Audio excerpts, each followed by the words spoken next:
मानव इतिहासकै सबैभन्दा ठूलो रहस्य के होला भनेर कहिले सोच्नु भएको छ?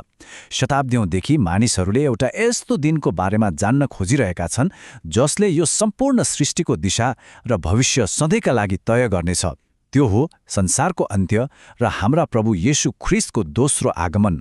आजको यो विशेष धर्मशास्त्रीय अध्ययनमा हामी यही गहिरो विषयभित्र प्रवेश गर्दैछौँ। संसारको अन्त्य कहिले हुनेछ? प्रभुका प्रियजनहरूलाई जय मसीह। आजको यस संगति र अध्ययनमा तपाईहरू सबैलाई स्वागत छ। यो एउटा यस्तो प्रश्न हो नि जसले हरेक पुस्तालाई सताएको छ। आज हामी परमेश्वरको जीवित वचनभित्र अझ गहिरिएर हेर्दैछौँ र एउटा यस्तो रहस्यको पर्दा उघार्दैछौँ जसले विश्वासीहरूको रूपमा हाम्रो दैनिक जीवनलाई पूर्ण रूपमा परिवर्तन गर्न सक्छ। आउनुहोस्, धर्मशास्त्रले हामीलाई के सिकाउँछ सँगै मिलेर बुझ्ने प्रयास गरौँ। पवित्र बाइबलमा एउटा यस्तो पद छ जसले सायद सबैभन्दा बढी कौतूहलता र धर्मशास्त्रीय बहस उत्पन्न गराउँछ। मत्ती 24 अध्यायको 36 पदमा अत्यन्तै स्पष्ट रूपमा लेखिएको छ, तर त्यस दिन र त्यस घडीको बारेमा कसैलाई थाहा छैन, न त स्वर्गका दूतहरूलाई न त पुत्रलाई, तर केवल पितालाई मात्र। केही क्षण लिएर यो वचनको गहिराईलाई मनन गरौँ त। परमेश्वरको पुत्र जो स्वयं परमेश्वर हुनुहुन्छ, उहाँले नि आफ्नो आगमनको समय मलाई थाहा छैन भनिरहनु भएको छ। अचम्म लाग्छ नि, होइन र? यो कसरी सम्भव छ? अब यहाँनिर एउटा गहिरो धर्मशास्त्रीय विरोधाभास देखिन्छ। एकातिर यूहन्ना 1:1 र 14ले स्पष्ट पार्छ कि येशू ख्रीष्ट स्वयं परमेश्वर हुनुहुन्छ। उहाँ देहधारी वचन हुनुहुन्छ, उहाँ सर्वज्ञ हुनुहुन्छ, अर्थात् उहाँलाई सबै कुरा थाहा छ। तर अर्कोतिर मर्कोस 13:32 र मत्ती 24:36मा उहाँ स्वयं भन्नुहुन्छ कि उहाँलाई त्यो दिन वा घडी थाहा छैन। यदि येशू पूर्ण परमेश्वर हुनुहुन्छ भने उहाँलाई आफ्नो दोस्रो आगमनको समय किन थाहा भएन त? यो कुनै साधारण प्रश्न होइन प्रियजनहरू। यसले हाम्रो ख्रीष्ट विज्ञान अर्थात् येशू को हुनुहुन्छ भन्ने कुराको चुरोलाई नै छुन्छ। यो प्रश्नको उत्तर पाउन हामीले किनोसिस भन्ने अत्यन्तै महत्त्वपूर्ण सिद्धान्तलाई बुझ्नुपर्छ। फिलिप्पी 2:6-8 हेऱ्यौँ भने त्यहाँ ख्रीष्टले आफैलाई रित्याउने कुरा सिकाइएको छ। अब सुन्नुहोस् है, यसको अर्थ उहाँले आफ्नो ईश्वरत्व गुमाउनुभयो भन्ने पटक्कै होइन। उहाँ पृथ्वीमा हुँदा पनि पूर्ण रूपमा परमेश्वर नै हुनुहुन्थ्यो। तर कुरा के हो भने उहाँले स्वेच्छाले आफ्ना ईश्वरीय विशेषाधिकारहरूलाई पर्दाले छोप्नुभयो। स्वर्गको महिमालाई एकातिर पन्छाएर उहाँले एउटा दासको रूप धारण गर्नुभयो। यो उहाँको असीम प्रेम र नम्रताको अचम्मको उदाहरण हो। यहाँ हामीले बुझ्नै पर्ने मुख्य कुरा के हो भने येशू ख्रीष्टमा दुईवटा स्वभावहरू एकैसाथ थिए, पूर्ण परमेश्वर र पूर्ण मानिस।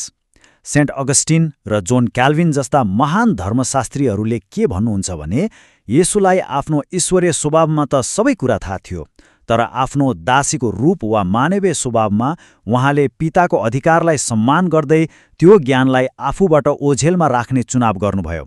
उहाँले मानवीय सीमामा रहन रुचाउनुभयो ताकि उहाँ हाम्रो जस्तै दुःख र सीमितताहरू बुझ्न सक्ने पूर्ण मानव बन्न सक्नुहोस्। येशूको सेवकाईलाई हेर्दा यो कुरा झनै छर्लङ्ग हुन्छ। यूहन्ना 2 र 11 अध्यायमा हेर्नुहोस् त, त्यहाँ उहाँले आफ्नो ईश्वरीय ज्ञान र शक्ति प्रकट गर्नुभयो, जस्तै लाजरसलाई मृत्युबाट बौराउँदा। तर अरू बेला जस्तै यूहन्ना 5 र 8 अध्यायहरूमा उहाँले भन्नुभयो, म सधैँ त्यही गर्दछु जो पितालाई मनपर्छ। यूहन्ना 5:30 र 6:38ले उहाँको पूर्ण अधीनतालाई देखाउँछ। उहाँको शक्ति प्रदर्शन होस् या आफ्नो ज्ञानको सीमितता, दुवै कुरा पिता परमेश्वरको इच्छाप्रतिको पूर्ण आज्ञाकारिता थियो। आफ्नो पुनरागमनको समय नजान्नु पनि त्यही अधीनताको एउटा अत्यन्तै सुन्दर अंश थियो। यसले हामीलाई अर्को एउटा महत्त्वपूर्ण सत्यतर्फ डोर्याउँछ। प्रसिद्ध धर्मशास्त्री कार्ल बार्थ भन्नुहुन्छ, अन्तिम समयको निर्णय, जसलाई काइरोस भनिन्छ, त्यो केवल पिताको सार्वभौम अख्तियारभित्र पर्छ। त्यो समयको पाङ्ग्रो कहिले रोक्ने भन्ने निर्णय पिताको हातमा मात्र छ। अनि अर्कोतर्फ एथनासियस भन्ने मण्डलीका पिताले भने झैं येशूले त्यो घडीको बारेमा नजान्नु नै उहाँको पूर्ण मानवताको सबैभन्दा ठूलो प्रमाण हो। उहाँले आफूलाई मानिसको छोराको रूपमा प्रस्तुत गर्दै हामीलाई पिताप्रतिको पूर्ण भरोसा सिकाउनुभयो। अब विचार गरौँ त, यो सत्यलाई बुझ्नु आजको समयमा किन यति धेरै महत्त्वपूर्ण छ? किनकि प्रियजनहरू, यसले हामीलाई ठूलो धोखाबाट बचाउँछ। यदि स्वर्गका दूत र पृथ्वीमा हुनुहुँदा स्वयं पुत्रलाई समेत त्यो मिति थाहा थिएन भने, कुनै पनि मानिसले मलाई त्यो दिन थाहा छ भनी दाबी गर्छ भने त्यो सरासर झुट हो। आजभोलि थुप्रै झुटा अगमप्रवक्ताहरू र कल्टहरू निस्किएका छन्, जस्तै आनसाङ होङ, जसले संसारको अन्त्यको ठ्याक्कै मिति तोक्ने दुष्प्रयास गर्छन्। परमेश्वरको वचनले हामीलाई कडा चेतावनी दिन्छ कि यस्ता दाबीहरू ईश्वर निन्दा हुन्। कोली आएर मिति तोक्छ भने त्यो व्यक्ति बाइबल विरोधी हो भन्ने कुरा हामीले तुरुन्तै बुझ्नुपर्छ। हामी यस्ता झुटा शिक्षाहरूबाट पूर्ण रूपमा सतर्क रहनै पर्छ। त्यसो भए परमेश्वरले किन यो मिति हामीबाट गोप्य राख्नुभयो त? पक्कै पनि यसको पछाडि एउटा महान ईश्वरीय उद्देश्य छ। आफै सोच्नुस् त, यदि हामीलाई ठ्याक्कै मिति थाहा भएको भए के हुन्थ्यो? मानिस स्वभावले नै अन्तिम दिनसम्म मोजमस्ती गर्थ्यो र अन्त्यमा मात्र पश्चाताप गर्थ्यो होला। तर मिति गोप्य राख्नुको अर्थ हो हामी कहिल्यै अल्छी र लापरवाह नबनौं। हरेक पुस्ताले येशू ख्रीष्ट आजै आउनुहुन्छ जस्तो गरी जिउनुपर्छ। यो अज्ञानता हाम्रो कमजोरी होइन, तर हाम्रो आत्मिक सुरक्षा र निरन्तर सतर्कताको लागि परमेश्वरले दिनुभएको एउटा वरदान हो। र ठिक यसै कारण येशूले हामीलाई यो गम्भीर आज्ञा दिनुभएको छ। मत्ती 24 अध्यायको 44 पदमा उहाँ भन्नुहुन्छ, यसै कारण तिमीहरू पनि तयार रहो, किनकि तिमीहरूले नचिताएको समयमा मानिसको पुत्र आउनेछ।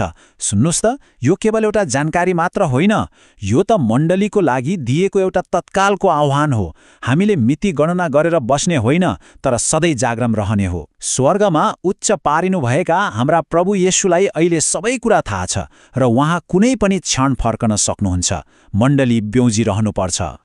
अब हामी आजको यस अध्ययनको अन्त्यमा आइपुग्दा हाम्रा अगाडि एउटा अत्यन्तै व्यक्तिगत र गम्भीर प्रश्न खडा हुन्छ। यदि मानिसको पुत्र आजै यही क्षण आउनुभयो भने के हामी तयार छौँ त? के हाम्रो जीवन उहाँको आगमनलाई स्वागत गर्न योग्य छ? हामीले मितिहरू खोज्न छोडेर आफ्नो हृदय जाँच्न आवश्यक छ। सधैँ सतर्क रहौँ, सधैँ प्रार्थनामा लागौँ र हरेक दिन उहाँको आगमनको पर्खाइमा जियौँ। परमेश्वरको वचनलाई गहिराईबाट बुझ्न सघाउने आजको यस संगतिमा जोडिनु भएकोमा धन्यवाद। यो प्रश्नलाई आफ्नो मनमा राख्नुहोस् र आफ्नो आत्मिक यात्रालाई निरन्तर बलियो बनाउँदै लैजानुहोस्। जय मसीह।